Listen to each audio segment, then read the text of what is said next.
A year out of office, former President Trump faces a series of investigations looking into his role in the January 6th riots, potential fraud in his family businesses, and sexual assault allegations. Those probes could come to a head in the new year and could impact his political future. Despite that, and no longer holding office, Trump remains a key figure in the Republican Party. Joining us to discuss Trump's legal battles and his influence on the GOP is David Fahrenthold, who covers the Trump family and their businesses for The Washington Post. David, welcome back to the NewsHour. Always good to have you here. Let's start in New York with those two parallel probes, a civil one and a criminal one, looking into the Trump businesses. The civil probe is by the New York Attorney General Letitia James, the criminal one by James and the Manhattan District Attorney Cyrus Vance. Your reporting has found that Mr. Trump's legal bills, up to the tune of $1.6 million, are being paid for by the Republican Party. Is there precedent for that? And what did they tell you about why they're doing that? There's no precedent for this. Just sort of step back and explain why there's no precedent. Former President Trump is not a Republican candidate. He's not a Republican office holder. And the investigations he's facing have nothing to do with his time in office. They all predate. They focus on his business in the years before he ran for president. So there's no connection to the Republican Party or Republican office holders involved here. But the Republican Party is still paying this money. And obviously, Trump has a pot of money in his pocket. He has money in his business. He could afford this, but they're paying his bills anyway. And what the Republican Party says is, well, we see this as a political attack on Trump, a famous Republican. This is Democrats out to get him in New York. And so we're happy to pay his bills. What I think is really going on here is that Trump, although he's out of office and is not running, is a linchpin in Republican fundraising efforts. He is the key to the RNC's fundraising future. And if he were to turn on them, if he were to leave, if he were to talk bad about them, that could be devastating. So they may be paying to sort of keep him in their to keep themselves in his good graces.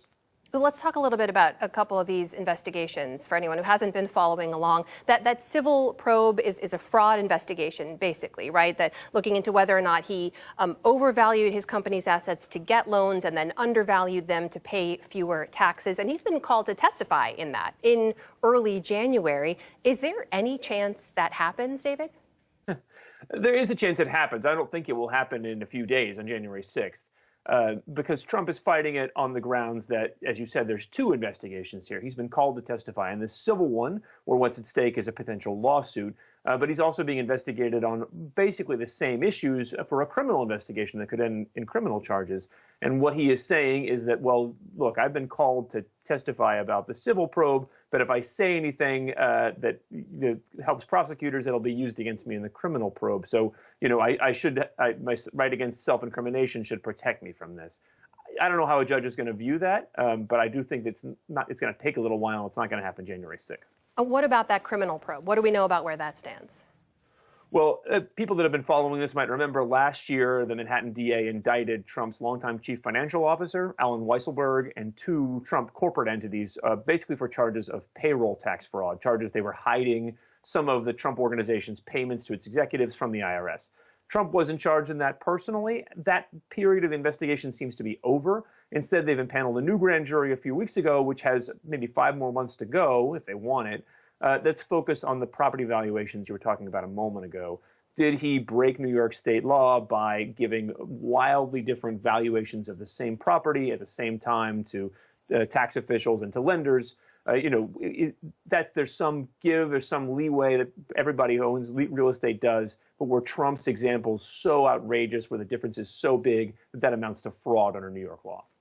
So, David, you mentioned he obviously doesn't hold office now. He has hinted at a 2024 run. Could any of these investigations or probes impact his political future? Certainly. I mean, I don't think anybody believes that even if he were convicted of a low-level felony in New York, that would mean he would never run or people would never vote for him. Obviously, he's overcome things that would have ended the careers of other politicians, and he has a strong base of support. But, there may be things that would come out in these investigations or in a potential lawsuit or trial that would change the way people view him. He's also got other investigations focused on his conduct as president, both related to January 6th and the efforts to overturn the election. Those could also damage his political reputation. But I think we've watched Trump's career long enough to know that it's really hard to predict how damaging information about Trump, even true revelations about what he did, will affect how people vote, consider him and vote for him. David Fahrenthold always has the must-reads in the Washington Post. We're going to continue to follow your work and these stories. Thank you so much for being with us tonight.